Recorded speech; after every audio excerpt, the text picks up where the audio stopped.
अस्सलामुअलैकुम। Tele school के इस एजुकेशन प्रोग्राम में खुशामदीद। ये प्रोग्राम टीवी पर हुकूमत पाकिस्तान और सबक फाउंडेशन की शराकत से पेश किया जा रहा है। इसके लेसन्स पाकिस्तान के तमाम तालीमी बोर्ड बशमूल कैम्ब्रिज के सिलेबस के मुताबिक तैयार किए गए हैं, जिसमें एजुकेशन कंटेंट सबक फाउंडेशन प्रोवाइड कर रही है। सबक फाउंडेशन की वेबसाइट सबक.pk पर केजी से 12वीं जमात तक वीडियोस और प्रैक्टिस टेस्ट बिल्कुल मुफ्त दस्तियाब हैं। नाइन्थ क्लास की केमिस्ट्री के आज के लेसन का टॉपिक है कोवलेंट बॉन्ड। ये फेडरल, पंजाब, केपीके और बलूचिस्तान बोर्ड की क्लास 9 के chapter number 4 structure of molecules, Sindh board की क्लास 9 के चैप्टर नंबर 5 केमिकल बॉन्डिंग का टॉपिक है। इस लेसन में हम ये स्टडी करेंगे कि पोलर और नॉन पोलर कोवलेंट बॉन्ड्स कौन से होते हैं, और साथ में हम ये भी देखेंगे कि डिफरेंट कंपाउंड्स में से कौन से आयनिक हैं और कौन से कोवलेंट। आज के केमिस्ट्री के लेसन और इससे मुंसलिक वीडियोस को घर बैठे देखने के लिए आप सबक.pk की वेबसाइट पर जा सकते हैं। यहाँ पर तमाम बोर्ड्स की 9वीं से 12वीं जमात तक की केमिस्ट्री के सारे टॉपिक्स पर वीडियोस और प्रैक्टिस टेस्ट बिल्कुल मुफ्त मौजूद हैं। इनके ज़रिए आप अपने कंसेप्ट्स को पुख्ता करके इम्तहानात में शानदार नंबर हासिल कर सकते हैं। पोलर कोवलेंट बॉन्ड की बात करते हैं जी। यहाँ पर हमारे पास 3 वर्ड्स हैं जो हमें मेन की के तौर पे नजर आ रहे हैं। क्या है ये? एक तो है पोलर, दूसरा है जी कोवलेंट और बॉन्ड। तो पोलर जिस तरह के हम मैग्नेट के भी पोल्स कहते हैं कि एक नॉर्थ पोल होता है और एक जी साउथ पोल होता है, ठीक है, मैग्नेट के ऊपर जैसा कि हम लिखा हुआ देखते हैं, ठीक है। यानी कि दो ऑपोजिट चीजें एक दूसरे के जो एक्सट्रीम पे हों उसको हम क्या कहते हैं जी? पोलर कहते हैं, ठीक है। लेकिन हम यहाँ पर केमिकल्स की चूंकि बात कर रहे हैं तो हम कोवलेंट बॉन्ड के लिहाज से इसको एक्सप्लेन करने की कोशिश करते हैं जी।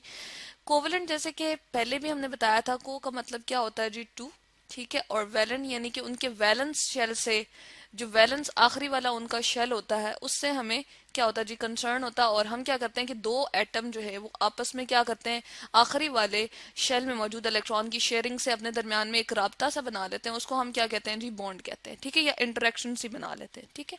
अब इसको किस तरह से हम एक्सप्लेन करते हैं जी? इसके लिए हम एक हाइड्रोजन एटम ले आते हैं और यहाँ पर उसको एक्सप्लेन करते हैं। यहाँ पर हमारे पास H है, ठीक है। और इसके साथ हम कह रहे हैं कि एक ही प्रोटॉन इसके पास अवेलेबल है, यानी कि न्यूक्लियस में एक ही प्रोटॉन है। एटॉमिक नंबर इसका 1 जो है वो यही शो कर रहा है कि इसमें प्रोटॉन भी एक है और इलेक्ट्रॉन जो कि इसके शेल में मूव कर रहा है वो एक ही है। और ये इसका वैलेंस शेल है, यानी कि आखिरी इसका यही शेल है। और कौन सा इसका आखिरी शेल हो सकता है जिसमें इलेक्ट्रॉन मौजूद है? अब हम क्या करते हैं जी? इसकी बॉन्डिंग जो है वो हम शो कराने के लिए क्लोरीन का एटम जो है वो ले आते हैं, ठीक है। और उसका एटॉमिक नंबर जैसा कि हमें मालूम है, यहाँ पर हम ले आए हैं 17 है, ठीक है। यानी कि 17 उसमें प्रोटॉन जिन पे पॉजिटिव चार्ज होता है न्यूक्लियस में अवेलेबल होते हैं, न्यूट्रॉन 18 होते हैं। जबकि इलेक्ट्रॉन जो मूव कर रहे होते हैं वो कितनी तादाद में होते हैं जी? 17 तादाद में होते हैं। पहले में मैक्सिमम 2 आ सकते हैं, अगले में 8, और नेक्स्ट में जो है हमारी नीड के अकॉर्डिंग 7 चाहिए। अब इसको स्टेबल होना है और इस एटम को भी स्टेबल होना है, क्योंकि कोवलेंट बॉन्ड जैसे कि हमने शुरू में डिस्कस किया था बनता ही इस वजह से है कि दो एटम्स इलेक्ट्रॉन की शेयरिंग करते हैं, ठीक है, और स्टेबिलिटी की तरफ चले जाते हैं। अब क्या हुआ, ये इन दोनों के दरमियान में बॉन्ड बन गया। एक को क्रॉस से मैंने शो किया और एक को डॉट से। याद रहे कि डॉट और क्रॉस से जो हम शो करते हैं उसको हम लिविस फार्मूला कहते हैं जी।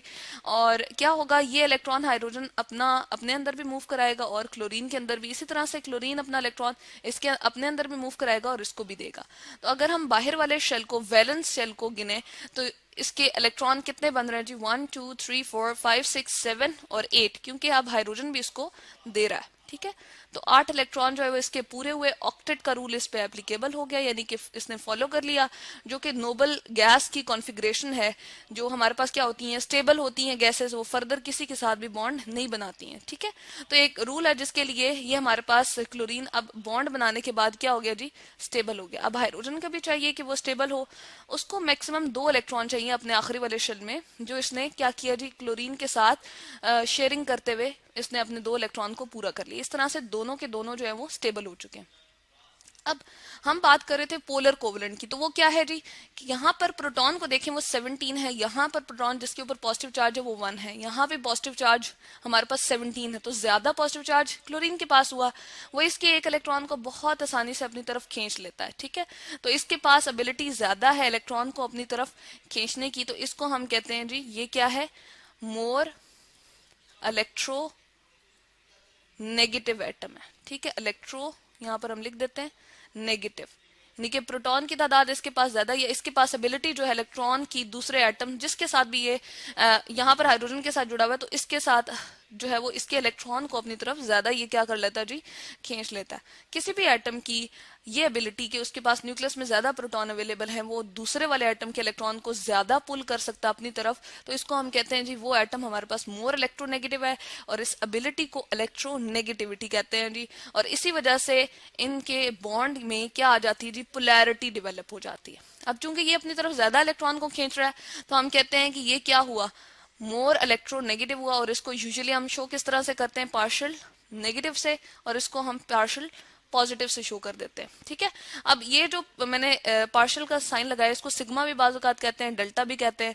पार्शियल का मतलब ये है कि पूरा नहीं, ये नहीं हुआ कि इलेक्ट्रॉन पूरा का पूरा उसमें चला गया, बल्कि क्लोरीन में सलाहियत ज्यादा है कि वो इसको ज्यादा देर अपने तरफ खींच लेता। ठीक है, इस वजह से इसके ऊपर पार्शली नेगेटिव आ गया चार्ज, और इसके ऊपर पार्शली पॉजिटिव। अब पोल्स बन गए ना, दो ऑपोजिट है, एक पॉजिटिव पोल बन गया और एक नेगेटिव पोल बन गया। इसीलिए इस बॉन्ड को हम क्या कहते हैं जी, पोलर कोवलेंट बॉन्ड। इसके लिए अगर हम इलेक्ट्रॉनिक शेल की इनकी थोड़ी सी फिगर ले आए तो वो ज्यादा हमें क्लियर हो जाएगा, क्योंकि इलेक्ट्रॉन कोई ऐसे होते तो है नहीं कि यहाँ पर पड़े हुए हैं जी डॉट्स की फॉर्म में, यहाँ में नजर आ रहे हैं। अगर इसको microscopic view, electronic microscopic view देखें तो न्यूक्लियस जो है वो हमारे पास मैसिव सा इस तरह से नजर आ रहा है, और हाइड्रोजन का जो वो छोटा सा नजर आ रहा है।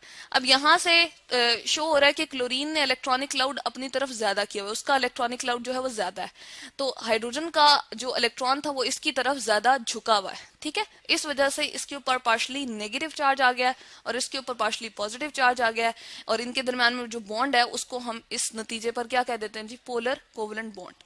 अब यहाँ पर नीचे एक सिंबल शो किया हुआ है जी, यूं करके और इस तरह से बनाया हुआ है। जिस तरफ नेगेटिव होता है, पोलैरिटी आ जाती है, उसको एरो से रिप्रेजेंट करते हैं, और ये पॉजिटिव, अगर हम इसको थोड़ा सा यूं करके देखें तो ये पॉजिटिव का ही हमारे पास साइन बन रहा है।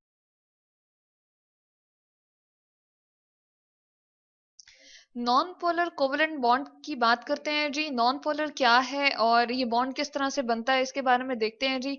यहाँ पर कोवलेंट बॉन्ड है, यानी कि अगेन जिस तरह कि हमने पहले भी इसको देखा था, कोवलेंट बॉन्ड किसी भी दो एटम्स के दरमियान जो इलेक्ट्रॉन की शेयरिंग होती है उसकी वजह से जो उनके दरमियान बॉन्ड बन जाता है, या उनके दरमियान में एक रब्त बन जाता है, उसको कोवलेंट बॉन्ड कहते हैं जी। यहाँ पर हम क्या देखना चाह रहे हैं, एक ऐसा कोवलेंट बॉन्ड जो कि क्या है जी, नॉन पोलर है, यानी कि उसके ऊपर हम कहते हैं कि ना तो पॉजिटिव चार्ज हो और ना ही उसके ऊपर नेगेटिव चार्ज हो। ठीक है, यानी कि अगर यहाँ पर मैं एग्जांपल ले लूं हाइड्रोजन की, ठीक है, हम मॉलिक्यूल बना लेते हैं H2 का।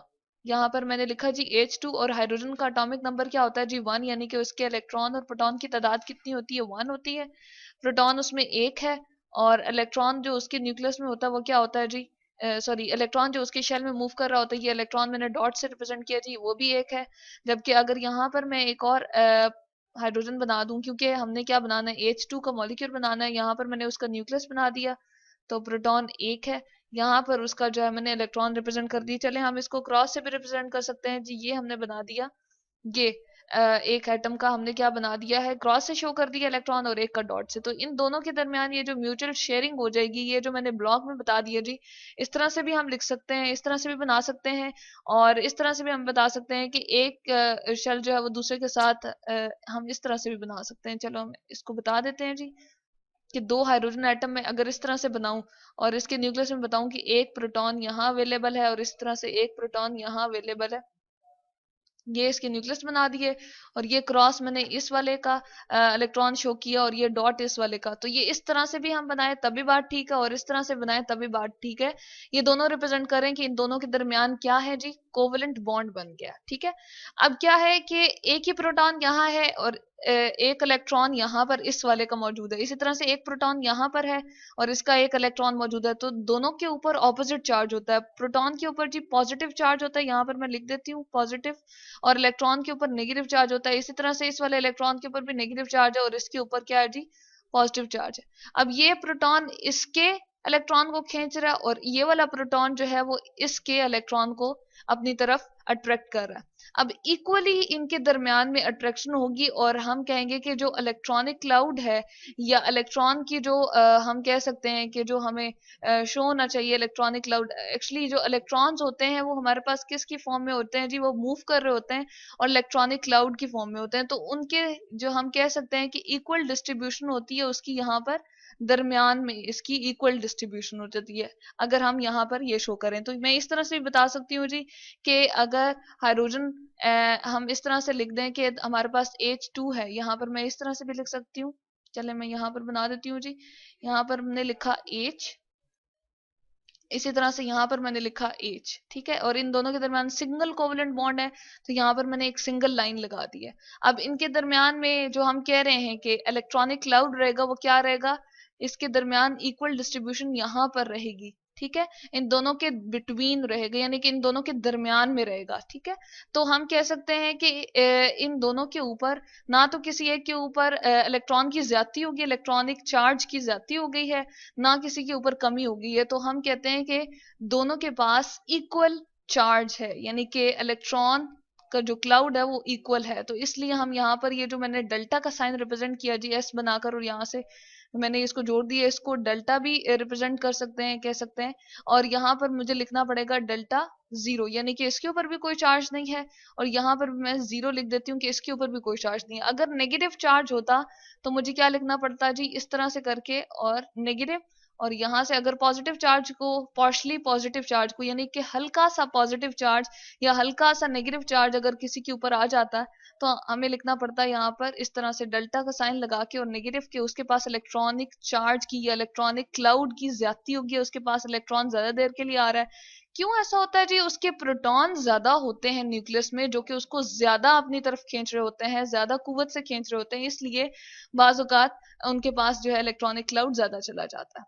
और यहाँ पर अगर किसी के पास कमी रह जाएगी तो उसको हम पार्शली पॉजिटिव साइन के साथ रिप्रेजेंट करते हैं। तो ये है पोलैरिटी के साइंस जिससे हमने रिप्रेजेंट करना होता है, उनको शो करना होता है। अब यहाँ पर मैं नॉन पोलर की बात कर रही हूँ तो यहाँ से एक और हम बात डिस्कस कर लेते हैं जी, जो हमारे पास इलेक्ट्रोनेगेटिविटी का स्केल होता है। अगेन इलेक्ट्रोनेगेटिविटी के एक एटम के पास अगर न्यूक्लियस में प्रोटॉन ज्यादा है और वो दूसरे दूसरे एटम के इलेक्ट्रॉन्स को ज्यादा अपनी तरफ खींच रहा होता है तो उसकी इलेक्ट्रोनेगेटिविटी ज्यादा होती है, यानी कि इलेक्ट्रो मीन्स इलेक्ट्रॉन से निकला है और नेगेटिविटी यानी कि उसके पास इलेक्ट्रॉन अगर ज्यादा खींचे चले आएंगे उसकी तरफ, ज्यादा अट्रैक्ट हो जाएंगे तो उसके ऊपर पार्शली हम क्या लगा देंगे जी, नेगेटिव का ये वाला साइन लगा देंगे, ठीक है। तो इसको हम कहते हैं कि इलेक्ट्रोनेगेटिविटी उसकी हाई है और उसकी तरफ इलेक्ट्रॉनिक चार्ज जो है वो ज्यादा हो जाएगा। जबकि यहाँ पर उसका हम देख रहे हैं कि कोई ऐसी बात नहीं है, दोनों के दरमियान इक्वली डिस्ट्रीब्यूट हुआ है, बराबर की मिकदार में उनके पास दरमियान में चार्ज मौजूद है।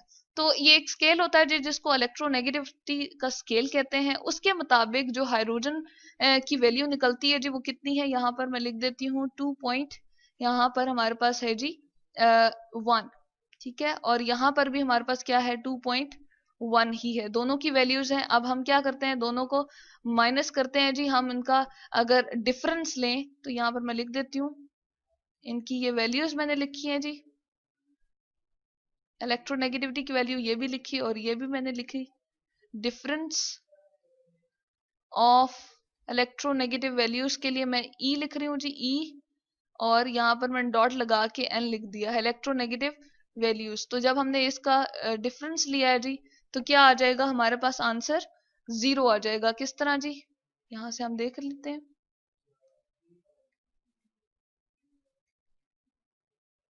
यहाँ पर हमारे पास क्या आएगा ऑफ, यहाँ पर मैं लिख देती हूँ ऑफ H2, इसका क्या आ जाएगा जी हमारे पास आंसर 0।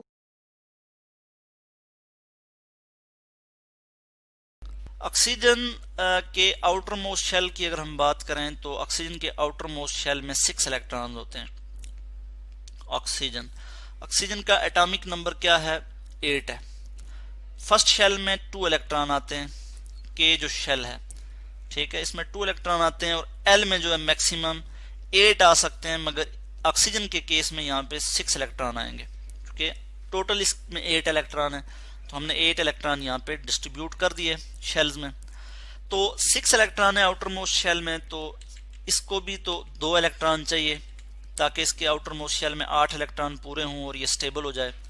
तो ये क्या करेगा, उन 2 इलेक्ट्रॉन को लेने के लिए, या ये क्या करेगा, यानी स्टेबल होने के लिए ऑक्सीजन ये करेगा कि ये शेयरिंग करेगा इलेक्ट्रॉन्स की। किस तरह से शेयरिंग करेगा, इस तरह से शेयरिंग करेगा। मैं आपको दिखा देता हूं कि ऑक्सीजन के ये 2 एटम हैं, एक ऑक्सीजन ये है, एक ये, दोनों के पास 6 इलेक्ट्रॉन है। 2 इलेक्ट्रॉन ये आपस में शेयर करेंगे, डबल कोवेलेंट बॉन्ड बनेगा इस तरह से, ओ डबल बॉन्ड दोनों ऑक्सीजन के दरमियान। और यानी यहाँ पे क्या हुई, शेयरिंग हुई, म्यूचुअल शेयरिंग हुई, दोनों ने 2 इलेक्ट्रॉन शेयर किए। तो इस तरह के बॉन्ड को हम कहते हैं कोवेलेंट बॉन्ड। तो ऑक्सीजन के केस में भी जो बॉन्डिंग होगी वो कोवेलेंट बॉन्डिंग होगी।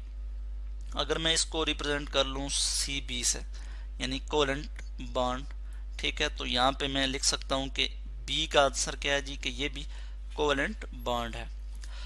अब हम देखते हैं जो हमारे पास है NaCl कि NaCl में किस तरह की बॉन्डिंग है। NaCl यानी सोडियम क्लोराइड जो है, अगर हम सोडियम को देखें तो सोडियम का एटॉमिक नंबर है जी 11 और क्लोरीन का जो एटॉमिक नंबर है वो है जी 70। और अब हम देख लें कि सोडियम के आउटर मोस्ट शेल में 1 इलेक्ट्रॉन होता है, सोडियम के आउटर मोस्ट शेल में 1 इलेक्ट्रॉन है, क्लोरीन के आउटर मोस्ट शेल में 7 इलेक्ट्रॉन है। आउटर मोस्ट या वैलेंस शेल जिसे हम कहते हैं, valence shell. Valence shell chlorine के केस में कितने इलेक्ट्रॉन है, 7। इसको 1 इलेक्ट्रॉन चाहिए कि इसका ऑक्टेट पूरा हो, आउटर मोस्ट शेल में 8 इलेक्ट्रॉन पूरे हों और क्लोरीन जो है वो स्टेबल हो जाए। आर्गन जो कि एक नोबल गैस है, इसकी तरह की इलेक्ट्रॉनिक कन्फिगरेशन इसकी हो जाए। इस तरह सोडियम जो है ये 1 इलेक्ट्रॉन लूज करेगा तो इसके पास पीछे 10 बाकी रह जाएंगे। तो 10 किसकी इलेक्ट्रॉनिक कन्फिगरेशन है, या 10 इलेक्ट्रॉन किसके पास होते हैं, नियॉन के पास होते हैं। नियॉन के पास 10 इलेक्ट्रॉन होते हैं, नियॉन की तरह की इलेक्ट्रॉनिक कन्फिगरेशन हासिल कर लेगा सोडियम, ये भी स्टेबल हो जाएगा। ठीक है, यानी स्टेबिलिटी का जो क्राइटेरिया है वो ये भी है कि एलिमेंट्स जो है वो अपनी इलेक्ट्रॉनिक कन्फिगरेशन किसकी तरह करना चाहते हैं, कि वो ग्रुप 18 की तरह, ताकि वो स्टेबल हो जाए। तो यहाँ पे हम देखेंगे कि सोडियम 1 इलेक्ट्रॉन लूज करेगा और क्लोरीन वो इलेक्ट्रॉन गेन करेगा, और इनमें जो बर्निंग होगी जो कि इलेक्ट्रॉन के लूज करने और फिर गेन करने से हुई, तो इस तरह की बॉन्डिंग को हम कहते हैं आयोनिक बॉन्डिंग, NaCl। तो जब सोडियम इलेक्ट्रॉन लूज करेगा तो इस पे पॉजिटिव चार्ज आएगा, क्लोरीन पे नेगेटिव चार्ज आएगा। तो सोडियम क्लोराइड पे कौन सी बॉन्डिंग हुई, आयोनिक बॉन्डिंग हुई, आयोनिक बॉन्ड। ठीक है, आयोनिक बॉन्डिंग हुई। या फिर इसको मैं शो कर लेता हूँ शॉर्ट में, इसके लिए मैं कोई लेटर लिख लूँगा यहाँ पे, इसी चीज़ को मैं यहाँ पे कॉपी कर लेता हूँ और इज इक्वल टू मैं कर लेता हूँ IB के, यानी I से आयोनिक, B से बॉन्डिंग। अच्छा, उसके बाद हम अभी बात करेंगे जी C2H2। ये जी हमारे पास इथीन। इथीन में किस तरह की बॉन्डिंग होती है, इथीन में भी अगर हम देखें तो यहाँ पे कार्बन है, कार्बन का एटॉमिक नंबर 6 है, इसमें 6 इलेक्ट्रॉन होते हैं। फर्स्ट शेल में 2 आएंगे यानी के शेल में, और इसी तरह से जो L शेल है इसमें बाकी 4 इलेक्ट्रॉन आ जाएंगे। तो 4 इलेक्ट्रॉन यानी इसके आउटर मोस्ट शेल में, कार्बन के केस में। दूसरी तरफ हाइड्रोजन है, तो हाइड्रोजन के आउटर मोस्ट शेल में तो 1 ही इलेक्ट्रॉन है। अब यहाँ पे क्या हो रहा है कि 2 कार्बन हैं और 2, हर कार्बन के साथ 2 हाइड्रोजन है, यानी 1 कार्बन ये है, 1 कार्बन ये है, और इस तरह से एक हाइड्रोजन ये आ गया, 1 हाइड्रोजन ये आ गया, 1 हाइड्रोजन ये और 1 हाइड्रोजन ये। 1 2 3, अभी तक तो 3 इलेक्ट्रॉन शेयर हैं। कार्बन ने 3 इलेक्ट्रॉन शेयर किए, 1 इलेक्ट्रॉन इसका यहाँ पे भी रहता है और 1 यहाँ पे भी रहता है। अब यहाँ पे ये दोनों आपस में शेयरिंग करेंगे, और जो ये जब शेयरिंग करेंगे तो ये डबल बॉन्ड बना लेंगे, और इस तरह से डबल बॉन्ड होगा। यानी मैं आपको इस तरह से दिखा सकता हूँ कि इथीन के केस में क्या होगा, इस तरह से कि कार्बन ने 2 इलेक्ट्रॉन आपस में शेयर किए हुए हैं, और हाइड्रोजन के साथ 1 इलेक्ट्रॉन शेयर है, 1 इलेक्ट्रॉन इस हाइड्रोजन के साथ, 1 इलेक्ट्रॉन इस हाइड्रोजन के साथ। तो ये जो दो इलेक्ट्रॉन शेयर हैं तो इसकी वजह से डबल बॉन्ड आया, और जो बॉन्ड शेयरिंग की वजह से हो, म्यूचुअल शेयरिंग ऑफ इलेक्ट्रॉन्स की वजह से हो, तो उसको हम कहते हैं कोवेलेंट बॉन्ड। ठीक है, तो इसमें कौन सी बॉन्डिंग है? इथीन में। इथीन में जी कोवेलेंट बॉन्ड है, CB से मैं रिप्रेजेंट कर लेता हूं कि कोवेलेंट बॉन्ड है इसमें।